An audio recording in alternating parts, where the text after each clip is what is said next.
সফলতার জন্য যে কোনো ধরনের চ্যালেঞ্জ গ্রহণ করতে ছাত্রদের প্রতি আহ্বান জানিয়েছেন প্রধান উপদেষ্টা প্রফেসর মোহাম্মদ ইউনূস।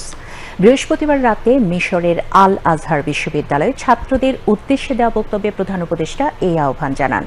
গ্রামীণ ব্যাংক প্রতিষ্ঠাকালীন নানা চ্যালেঞ্জের কথা উল্লেখ করে প্রধান উপদেষ্টা বলেন, সেদিন চ্যালেঞ্জ গ্রহণ করেছিলেন বলেই দেশের মানুষ আজ সুবিধা ভোগ করছে। ছাত্রদের উদ্দেশ্যে প্রধান উপদেষ্টা বলেন, স্বপ্ন দেখতে হবে, স্বপ্ন না থাকলে জীবনে সফলতা আসবে না। এই প্রসঙ্গে প্রফেসর ইউনূস বলেন, স্বপ্ন দেখেছিলাম বলেই গ্রামীণ ফোন প্রতিষ্ঠা করা সম্ভব হয়েছিল। সামাজিক ব্যবসার গুরুত্ব তুলে ধরে প্রধান উপদেষ্টা বলেন, সমাজকে বদলে দিতে সামাজিক ব্যবসার কোনো বিকল্প নেই। 3-0 প্রসঙ্গে প্রফেসর ইউনূস বলেন, বিশ্বকে এগিয়ে যেতে হলে অবশ্যই শূন্য কার্বন নিঃসরণ, শূন্য দারিদ্রতা ও শূন্য বেকারত্ব, এই তিনটি বিষয়ের উপর গুরুত্ব দিতে হবে।